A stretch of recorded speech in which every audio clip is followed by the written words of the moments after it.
Good morning. Finally, a full week that is not interrupted by a vacation day of some sort. I mean, it was great. New Year's was fun. Christmas was fun. But smack dab in the middle of the week, how are you supposed to get anything done? We're trying something new this morning. Printing these book covers 2 up on long grain 12 point to then be laminated. Effectively cutting my click costs in half, which is really only like 20 bucks for this job. So I don't know that I'm going to continue this in the future. I don't know, I need to do some more calculations just to see how useful it is and how much, how profitable it'll be. Okay, so these are 19.5 inches long. 19.5. That should be the only thing I need to change in there.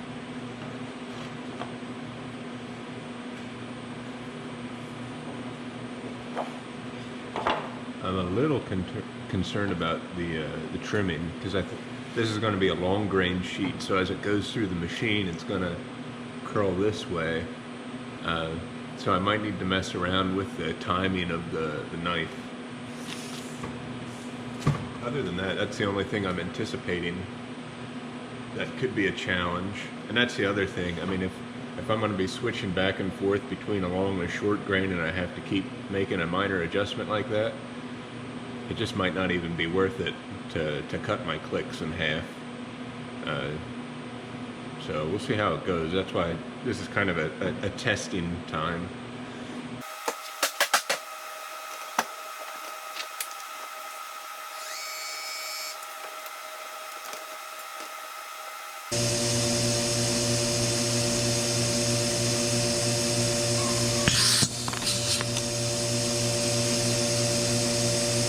Still don't like that. That shouldn't be happening. This is wrinkled, if you can't tell right there. Should be popping out off of this finger here. Pull that in a little bit more.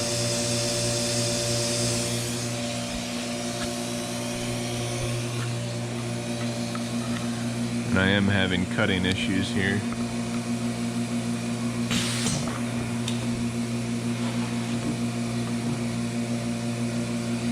This should be pretty simple to fix though. Just need the knife to enter in a little sooner.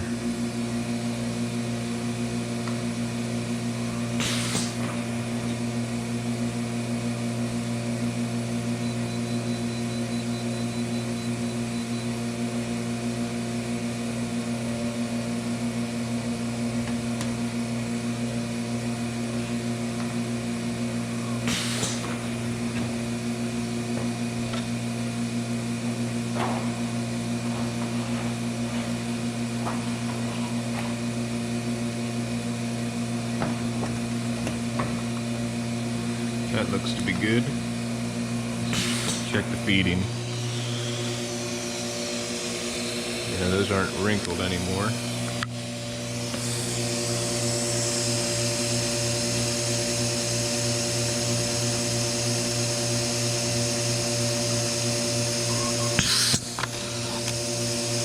Perfect.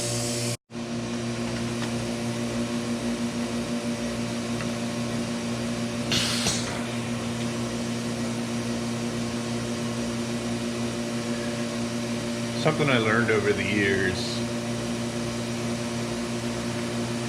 Oh, I messed up a little bit. If a machine's not running correctly, the only person to blame is the operator of that machine.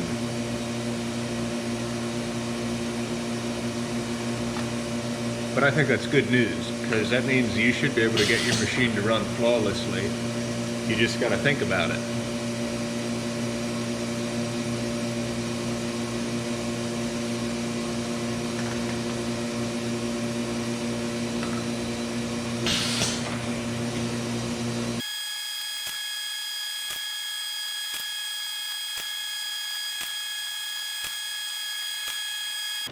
Okay, those are all done. I don't think I'm going to keep doing that. It just took, if I'm going to have to make adjustments for the laminator between a long and a short grain sheet, it's just something I don't want to have to do. I want to streamline that whole process. That laminator will certainly laminate a long or a short grain sheet just fine. I just don't want to have to make changes. So it's not the machine, it's me. Which reminds me of a funny story. Right here is where we used to have our offset presses. We had 2 of them, and I had a Ryobi 2800 CD, a chain delivery duplicator. And while I was running that, I was probably 17 years old or something, I was having a problem. I even forget what it was. But it was jamming, or I had feeding issues, and it was making me angry. And I got frustrated, and I took a screwdriver and I threw it across the room. And that is the day that I realized I'm the problem, the machine is not the problem. And ever since then, I've been a lot more successful in running machines, because I calm down, I look at what's going wrong, and I figure out the problem. And right here, by the exit sign, is a hole. That is where the screwdriver stuck in the wall. And it's a reminder that the machine is not the problem, the operator is the problem. So calm down, figure out the problem, and fix it.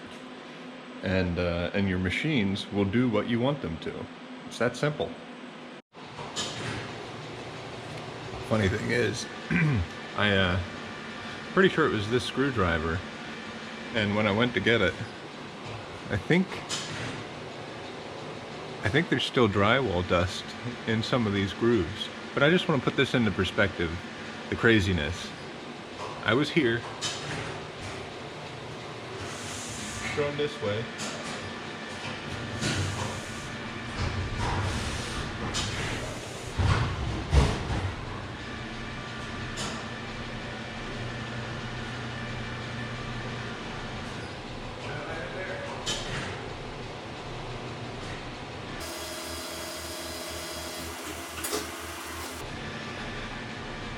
I'm glad I figured that one out. There's a better way.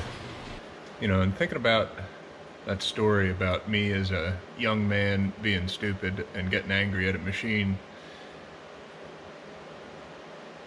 correct me if I'm wrong, but I don't think it's ever the machine's fault.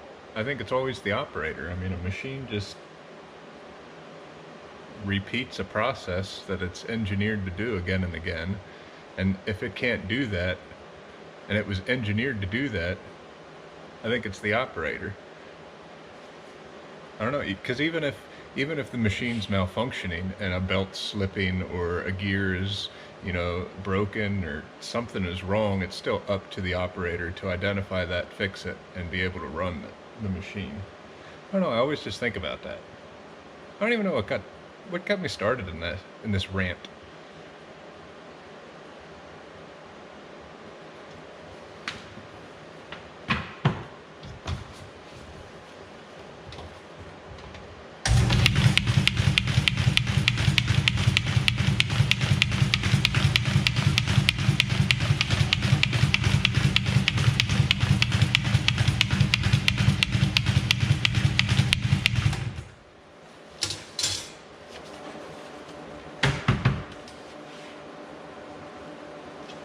So this is a creased cover for a carbonless booklet. It's a smaller version of the video I made earlier. So I keep a bunch of these already creased because I'll get an order for like 10 or 20 of them, and it's easier just to have, you know, 100 of these done, so we can just go right to printing. And I keep 1117 with a perf of 2-part available. So again, I don't need to set up the folder and perf a bunch of sheets just for one job. I usually keep about a box or a half a box, so I have stuff ready to go, and it's just a little bit more efficient that way.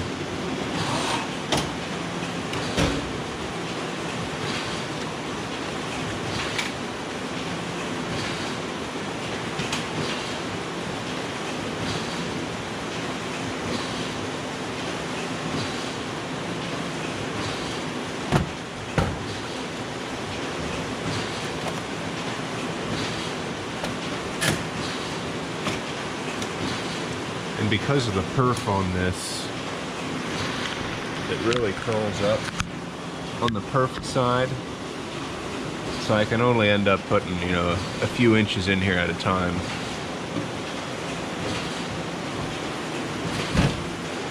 This carbonless, I told the printer that it was just a 50-pound piece of paper. I do that just to move things along sometimes. The paper weight is the big thing that you need to get correct.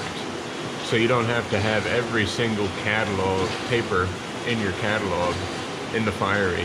Just basically the correct sizes and the paper weights, but you can kind of cheat the system a little bit to move things along quicker.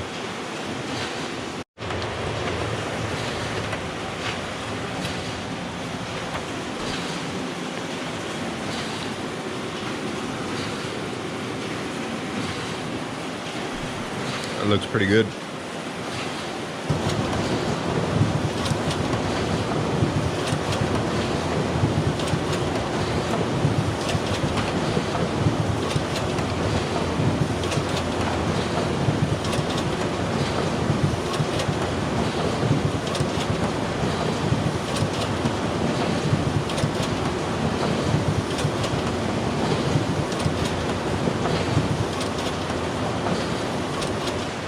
So while the guts of those print,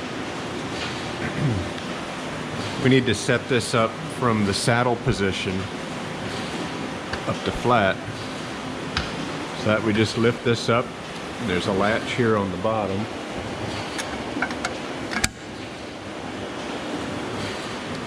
So now it's flat. Then we got to take this back gate, screw that on here, and then adjust the thickness. I'll show you how to do all that. Just got to remove the 2 screws on the side.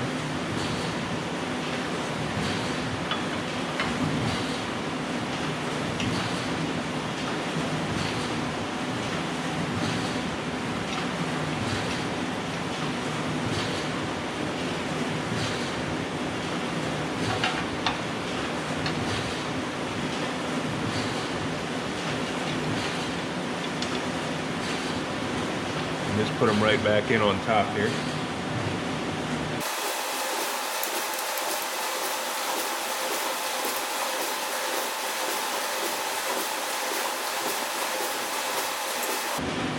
And this is adjustable front to back, so you got to move it to a good spot.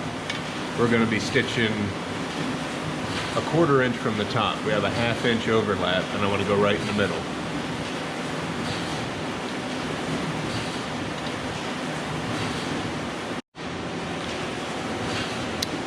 So inside here, it has a staple ready, and this is going to be the incorrect length because we're going to make a longer one. So I like to just discard this one right away. And this gap back here is where you adjust the thickness. So we need to be able to place our book in between these two. And in order to raise that up, we got to turn this wheel and raise that up till it's thick enough, and then we'll be good to go. But before I do that, I like to disengage. I don't know if I can do this with one hand. So this little mechanism here pulls the stitch down.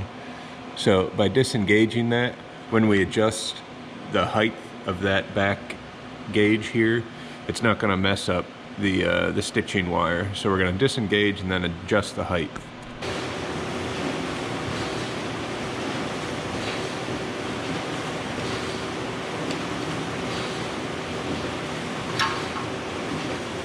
So all you gotta do is take your work and you can kind of put it down here. And then just turn this until that arm gives you enough space.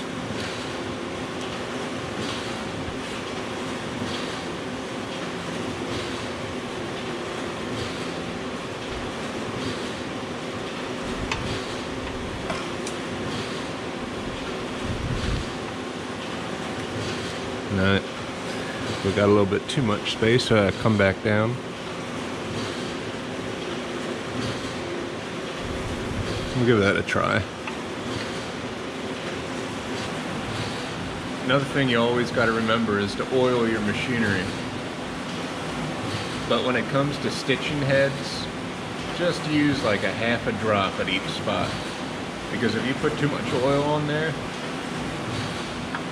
it's gonna show up on thousands of pieces, and it's impossible to clean it all off.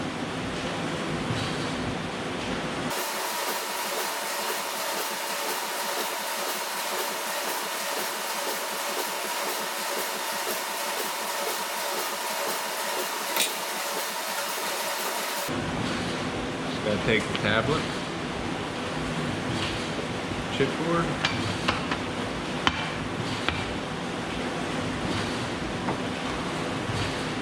and the cover.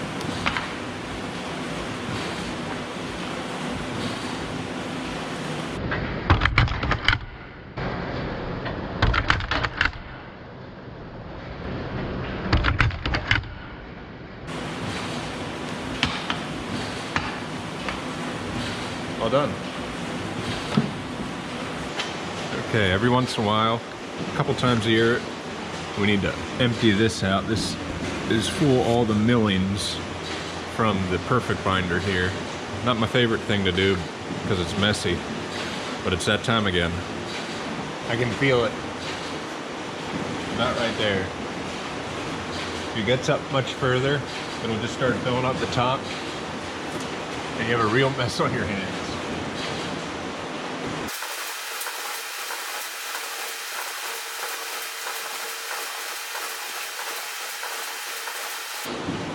It's like cellulose insulation.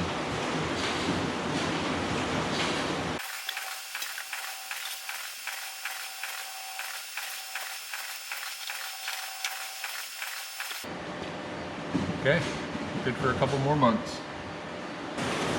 So my customer that will be printing the newsletter on this paper said it's going to be next week now instead of this week, but I want to get this out of my way, so I'm going to cut this down for next week.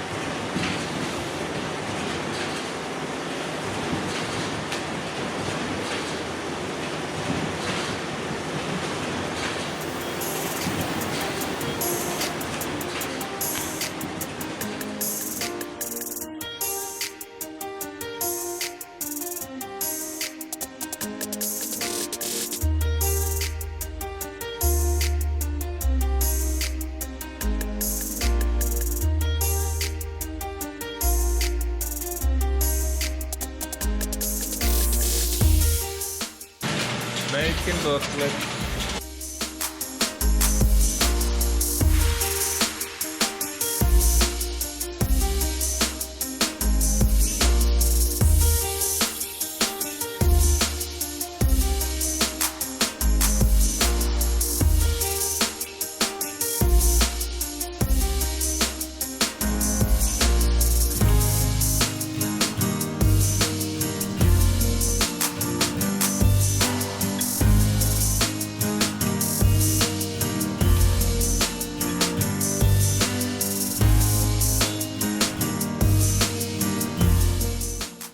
Thanks for watching, and while you watch me